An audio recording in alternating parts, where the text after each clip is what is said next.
Kan nggak kedengeran ya.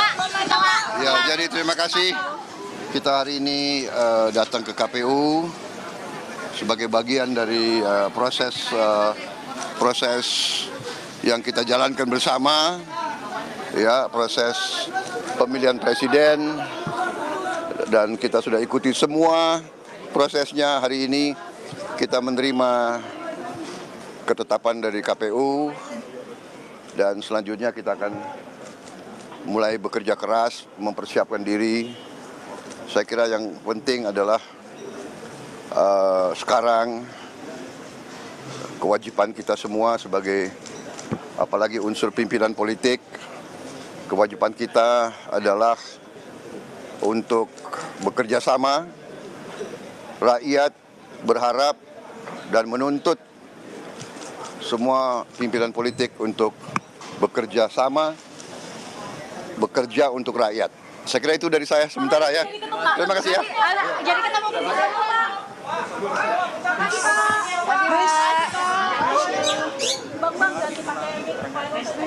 Ya, baru saja kita simak bersama pernyataan dari Prabowo Subianto didampingi oleh wakilnya yakni Gibran Rakabuming Raka, yang saya underline adalah di garis bawahi bekerja sama untuk rakyat. Itu dia. Apa yang Anda baca dari pernyataan Prabowo? Ya, kalau kita bicara bekerja sama artinya Prabowo Gibran harus kompak. Partai koalisi harus kompak. Nanti yang armada baru, misalkan koalisi yang baru, partai baru juga harus kompak. Nah, kekompakan ini menentukan untuk keberpihakan kepada rakyat.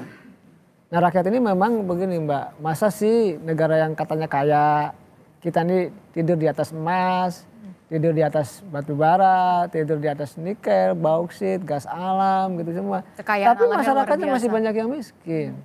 Ini kan koreksi.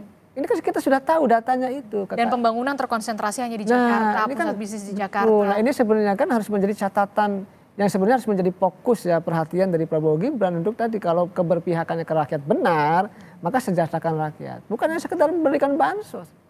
Bansos itu adalah menurut saya solusi yang bukan solusi. Maksudnya begini, itu solusi orang miskin diberikan bantuan, itu kita dukung.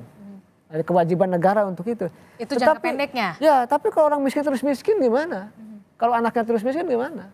Karena perlu juga ada konteks progresivitas dari orang miskin, perubahan yang lebih baik. Kayak saya juga orang miskin, Pak. Saya orang kampung gitu, orang nggak bisa ini cerita jadi ya harus berubah karena dalam konteks membangun kesejahteraan kan banyak variabelnya. Salah satunya yang memberi bantuan, dan kedua meningkatkan taraf pendidikan agar ada mobilitas vertikal namanya. Jadi mobilitas vertikal itu dari orang biasa dia bekerja keras dibantu oleh pemerintah, oleh negara sehingga dia naik kelas. Nah, ini kan tidak dilakukan. Upgrade pendidikan itu penting sekali. Sangat penting, dan kita menyaksikan raw material bangsa ini hari ini lulusan kita, mohon maaf, belum lulus SMP mayoritas masyarakat kita, itu data real, data pusat. Dan itu diakui oleh Presiden